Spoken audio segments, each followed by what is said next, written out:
Welcome back to گلدشت episode 22۔ کیا ہوا ہے تمہیں؟ زنین کمرے میں آتے ہی آنیہ کی جانب بڑھتے ہوئے بولا۔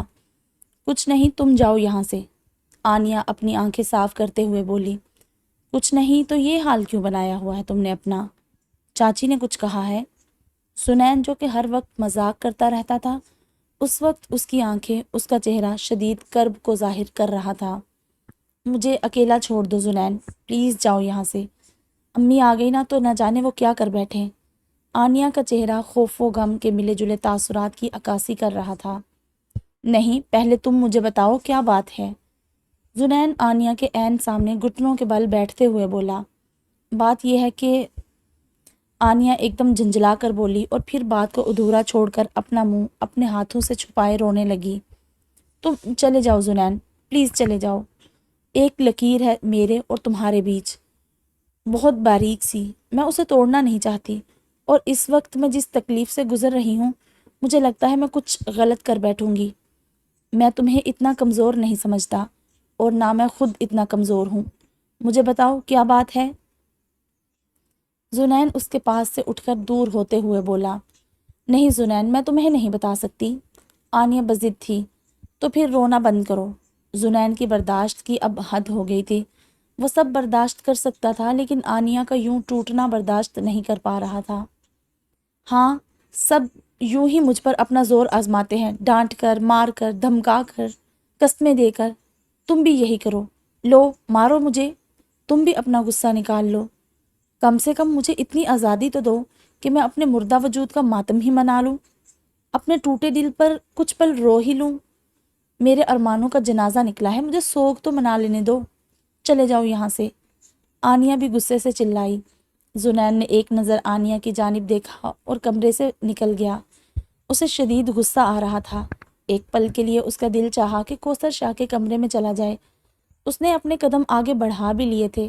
سیڑھیوں سے تیزی سے اترتا وہ سیدھا کوثر شاہ کے کمرے کی جانب بڑھا، لیکن سامنے کے دروازے سے کسی کو اندر آتا دیکھ وہ ایک دم وہیں رک گیا۔ کچھ پل کے لیے اسے لگا جیسے اس کی سانسیں کسی نے اپنی مٹھی میں قید کر لی ہیں۔ ہیلو مائی فرینڈ، سکندر نے پرجوش انداز میں زنین کو پکارا۔ سکندر، تم؟ بتایا نہیں تم نے کہ تم آ رہے ہو؟ زنین نے خود کو سنبھالتے ہوئے کہا۔ ارے ہماری بیگم ناراض ہو گئی ہیں، انہیں منانے آیا ہوں، سوچا سالے کی شادی بھی اٹینڈ کر لوں گا، بس 2 دن کے لیے آیا ہوں، پھر چلا جاؤں گا۔ سکندر نے زنین کو گلے لگاتے ہوئے کہا۔ یار میں آتا ہوں، کچھ ضروری کام ہے۔ آنیہ کا ذکر سنتے ہی زنین سے وہاں ایک پل کے لیے بھی کھڑا ہونا ناممکن ہونے لگا، تو وہ یہ کہہ کر کوثر شاہ کے کمرے کا دروازہ نوک کرنے آگے بڑھ گیا۔ وہ سکندر کے منہ سے آنیہ کا نام فی الحال سننا نہیں چاہتا تھا۔ آنیہ کی باتوں سے صاف ظاہر تھا کہ کوثر شاہ نے اس پر ہاتھ اٹھایا ہے، اور وجہ کوئی اور نہیں زنین تھا۔ اسے خود پر سب سے زیادہ غصہ آ رہا تھا۔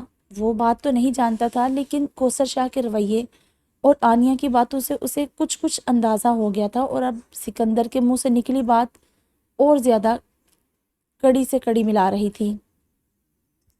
لیکن اسے فکر صرف اس بات کی تھی کہ آنیہ دکھی ہے، وہ رو رہی ہے، اور وہ چاہ کر بھی اسے چپ نہیں کروا سکتا۔ جوان مرد کا دل رو رہا تھا، اور آنکھیں ایسے خشک تھیں جیسے بھیگنا ہی نہ جانتی ہوں۔ آپ کا مہمان آیا ہے، کوثر شاہ کے سرد تاثرات کو نظر انداز کرتے زنین نے کہا، اور لال حویلی سے باہر چلا گیا۔ ارے واہ، ماشاء اللہ، صبح فاریہ نے سرپرائز دیا اور اب شام میں تم نے۔ آج تو لگتا ہے میری ہر دعا کی قبولیت کا دن ہے، کوثر شاہ بڑے پیار سے سکندر کی جانب بڑھتے ہوئے کہہ رہی تھی۔ آنیہ کہا ہے، میں پہلے اس سے ملنا چاہتا ہوں۔